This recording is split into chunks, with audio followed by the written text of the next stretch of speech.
So I wanted to go ahead and just commit fully to doing calisthenics. This has been something I've been interested in for a while. I just never really knew the name of it. So I started back doing this of April the 11th, 2025. And I can say that I do feel myself getting stronger and stronger.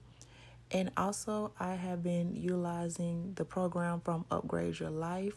This is not sponsored, by the way, but her program is phenomenal. I have her beginner calisthenics, and I also have her beginner handstand training as well, too, which is something else that I have been incorporating and doing.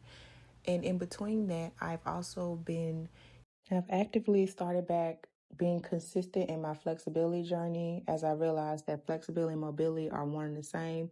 In order to be able to utilize your body to the fullest of capacity, you have to make sure that you're incorporating mobility into it as well too. So not only will your joints be loose and luber, but you'll also be able to do a lot more things with your body that you was not able to. So I'm incorporating those two together simultaneously while also making sure that I don't overextend myself too.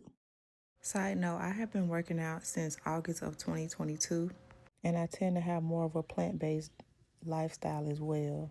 I have been doing traditional workout for almost 3 years now, and I've actively been doing flexibility since 2020, so that's 5 years. In between, I'm cross-training with adding in the pole and lyra, and silks in between as well too. Now, I try to do meal plans throughout the week where I have like protein breakfast, maybe like 2 to 3 times. Then I switch it up and I just have something different in between. And as for lunch, I've been working on to be able to just consume protein shake, and then dinner, just have a big impactful protein dinner along with my greens and my carbs added in there as well too, and sporadically adding in sweets. So yes, it is true that you do need to eat more and not less when you try to have your body to be a certain type of way for you specifically. And it took me a while to actually realize that concept. Like, you shouldn't be overeating, but you also shouldn't be undereating.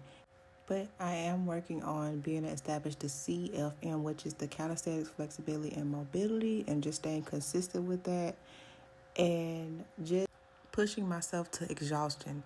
Like, if I don't feel exhausted after the workout, regardless of the sweat, then I need to keep going. Really pushing to failure as to what they would say. But just having it and making sure that you get the rest afterwards, which usually for me is results in 1 or 2 days, so I can come back in tip-top condition to continue going. I realized something too over my 2-month break is that we compare ourselves so much in real life that we really don't even know the difference between what's real and what's not. We get our minds so stuck on the concept that your body should look like this, that your hair should look like this, everything should look like this, when that's not normal and that should not be normalized. Some people can put on muscle quicker. Some people can put on less muscle. Some people can put on fat quicker. Some people put on fat lesser. So things like that play into part as well too, outside of genetics.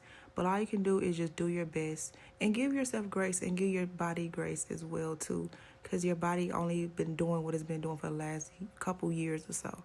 So just keep putting that effort, do your best, and don't, because whether you want to believe it or not, it's always going to be somebody up there that will look up to you and just see that this person has been putting on that effort. They've been putting that work.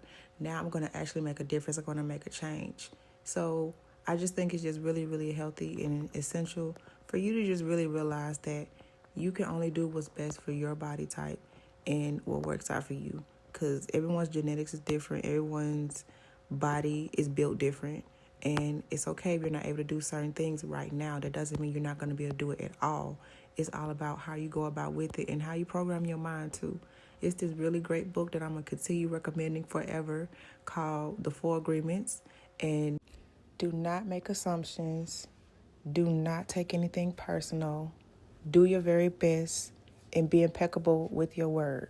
And the very last one is the 5th agreement, is be skeptical, but learn to listen.